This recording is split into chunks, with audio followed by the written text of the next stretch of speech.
کہ اے تمام ایمان والوں، تم اللہ کی بارگاہ میں توبہ کرو.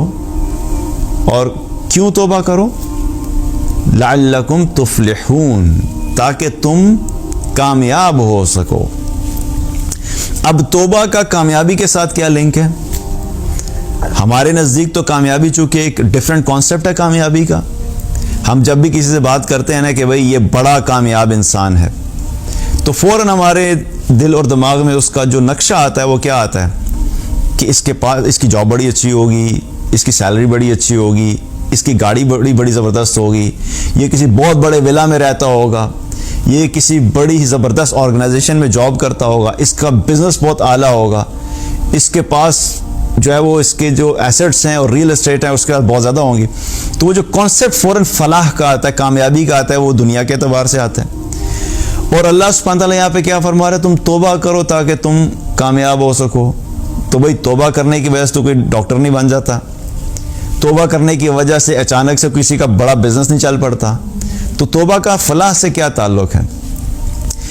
یاد رکھیے کہ جب بھی کامیابی اور ناکامی کا ذکر ہم لوگ کرتے ہیں تو ہمارے نزدیک کامیابی اور ناکامی دنیا کی میٹیریلسٹک اپروچ کے اعتبار سے ہوتی ہے. انہی چیزوں کے اعتبار سے، مال، شہرت، خوبصورتی، گھر، سٹیٹس، یہ سب چیزیں، ان کی بنیاد کے اوپر ہم کامیابی اور ناکامی کے فیصلے کر رہے ہوتے ہیں. لیکن اللہ تعالیٰ جب بھی قرآن میں کامیابی یا ناکامی کا ذکر کرتا ہے تو اللہ کے نزدیک کامیابی کیا ہے؟ وہ آخرت کی کامیابی ہے. اللہ کے نزدیک ناکامی کیا ہے؟ وہ آخرت کی ناکامی ہے. فَمَنْ زُحْزِحَ عَنِ النَّارِ وَأُدْخِلَ الْجَنَّةَ فَقَدْ فَازَ، جو بھی جہنم سے بچ جائے گا اور جنت میں چلا جائے گا اصل میں وہ کامیاب ہے. چاہے دنیا میں وہ ریڑھی لگاتا تھا، چاہے دنیا میں اس کو کوئی نہیں پوچھتا تھا، چاہے دنیا میں اس کو کوئی نہیں جانتا تھا، چاہے دنیا میں اس کی کوئی سے نہیں تھی، چاہے دنیا میں اس کے پاس زندگی گزارنے کے کوئی اسباب نہیں تھے، ایک پرانے کچے مکان میں رہ کے زندگی گزاری. لیکن قیامت والے دن اگر وہ جہنم میں جانے سے بچ گیا اور جنت میں چلا گیا تو وہ ساری دنیا کے بڑے بڑے سو کالڈ ملینئرز اور بلینئرز اگر وہ اللہ کے نافرمان تھے اور نافرمانی کی وجہ سے جہنم میں چلے گئے تو یہ ایک شخص جو جنت میں چلا جائے گا ان تمام لوگوں کی نسبت کامیاب ہو جائے گا.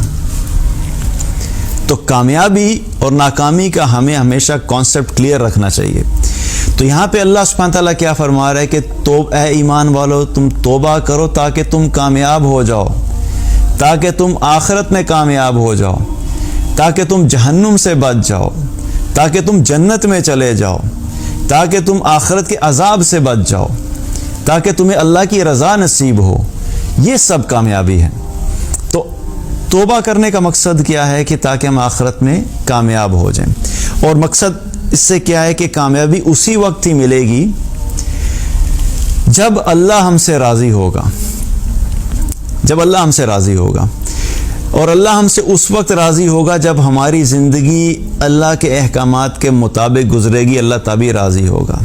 اور جب انسان گناہ کرتا ہے تو گناہ کرنے کی وجہ سے کیا ہوتا ہے کہ اللہ ناراض ہو جاتا ہے، اور جب اللہ ناراض ہو جاتا ہے تو پھر اس شخص کو کامیابی نہیں مل سکتی. تو یہ ساری چیزیں اس طرح لنکڈ ہیں. تو اللہ کی رضا وہ لازمی ہے، اور اللہ کی رضا کبھی بھی اللہ کی نافرمانی میں نہیں ملے گی. اور اگر کبھی اللہ کی نافرمانی ہو گئی ہے تو وہ اس کے لیے توبہ اور استغفار ہے.